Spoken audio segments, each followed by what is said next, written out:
Bom dia, pessoal, tudo bem? Estou lendo Gênesis 4, do versículo 8 ao versículo 10 diz assim: Caim disse a Abel, seu irmão, vamos ao campo? Estando eles no campo, Caim se levantou contra Abel, seu irmão, e o matou. O Senhor disse a Caim, onde está Abel, seu irmão? E ele respondeu, não sei, por acaso sou o guardador do meu irmão? E o Senhor disse, o que foi que você fez?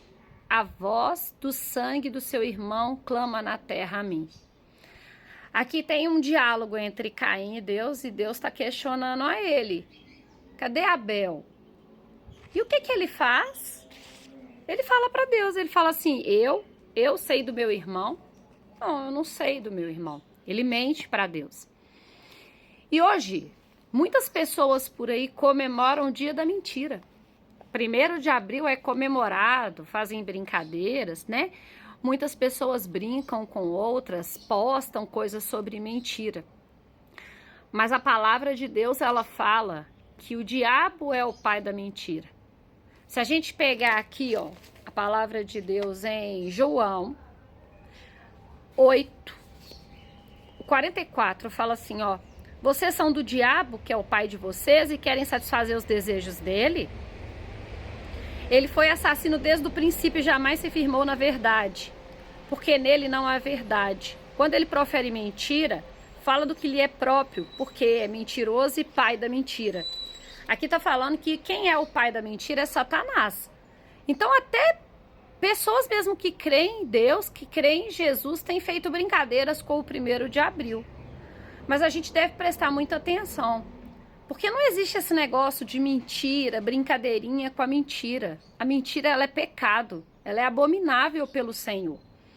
Então, de hoje até alguns dias na frente, eu quero falar sobre muitos motivos que as pessoas mentem e as consequências dela. E hoje eu vou falar de Caim e Abel. Caim e Abel, o que aconteceu com Caim? Por que Caim mata Abel? Ele mata Abel por inveja. Ele inveja a oferta do irmão. E essa inveja faz com que ele cometa um assassinato. Ele mata o seu irmão. Caim, ele mentiu. E qual o motivo da mentira dele? Para esconder um erro. E muitas vezes a gente mente para esconder um erro nosso. De repente, a pessoa dormiu mais que a cama e está indo para o trabalho, chegou atrasado, fica com vergonha de falar para o chefe, dormir mais que a cama e tal, e inventa uma mentira.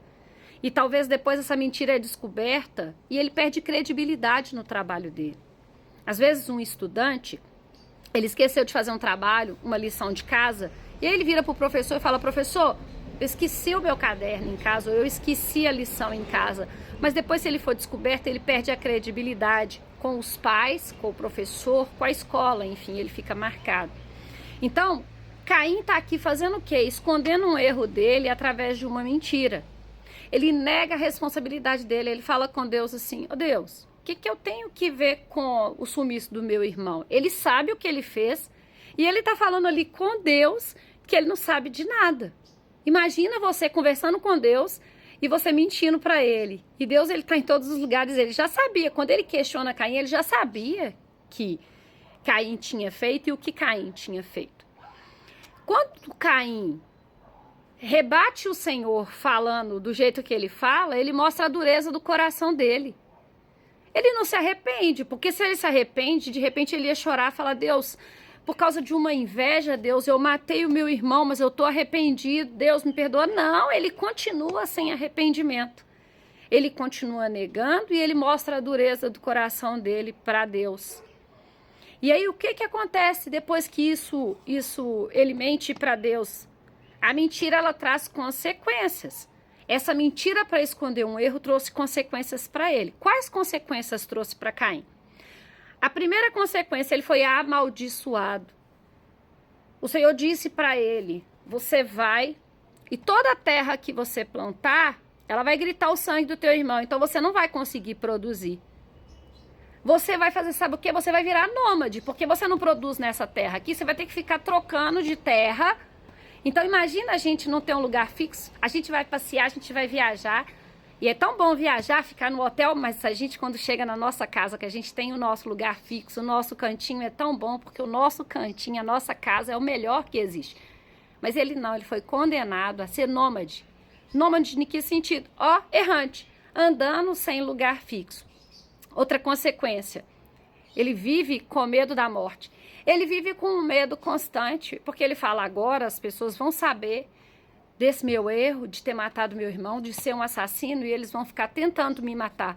Então imagina você passar a sua vida com medo de ser morto. Imagina você guardando uma mentira com medo de ser descoberto. E às vezes você mente e mente por cima daquela mentira para encobrir aquela, e o negócio vai tomando uma proporção muito grande. E ele se afasta da presença de Deus.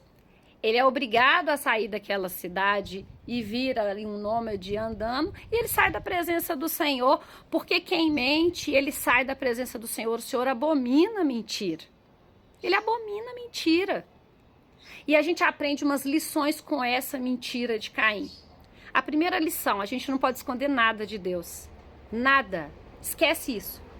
Se hoje você está aí tentando esconder alguma coisa de Deus, o ideal é colocar o joelho no chão, eu e você, e falar, Senhor, estou aqui tentando esconder minha iniquidade, o meu pecado, ô Senhor, me perdoa. É muito melhor a gente pedir perdão ao Senhor, falar, Senhor, perdoa o meu pecado, eu não quero mais viver com isso, desabafa com o Senhor, pede perdão e tenta mudar a sua situação, parar de fazer o que você está fazendo. E a segunda lição, o pecado não vigiado, ele leva a um pecado maior. Inveja é pecado. Caim sentiu inveja do irmão, não vigiou a inveja e se tornou um assassino.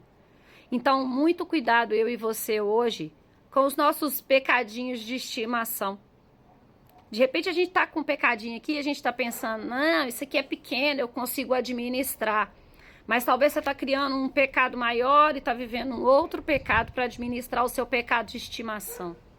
Então hoje, em vez de continuar pecando, em vez de continuar mentindo para esconder um erro, abre o jogo com Deus, abre o jogo com quem você precisa abrir, zera tudo, começa do zero, para você e eu não termos consequências sobre a mentira e sobre o pecado. Eu ainda vou falar um pouco ainda sobre outras coisas que as pessoas fazem, que a gente faz, outros tipos de mentiras e o motivo que a gente usa mentira e as consequências a partir de amanhã. Então, quem quiser verificar amanhã, né, o próximo devocional. E esteja aqui comigo, né, amanhã. Mas, 1º de abril, deixa quem quiser comemorar o dia de Satanás para lá, porque é ele que é o pai da mentira. A gente tem que comemorar é a verdade. A gente tem que comemorar é a vida. E quem que é a verdade e a vida? Quem é o caminho, a verdade e a vida, como a gente falou ontem? É Jesus. É o sacrifício de Jesus. Então vamos viver a verdade. Não vamos ficar contando mentira e achando que uma mentirinha de nada não tem problema não, tá? Vamos falar sempre a verdade. Esse 1º de abril, deixa ele ser um dia normal nas nossas vidas para a gente viver mais um dia de verdade na presença do Senhor. Desejo um dia maravilhoso, cheio da presença do Senhor, cheio de alegria, felicidade e verdade. Fiquem com Deus. Um forte abraço.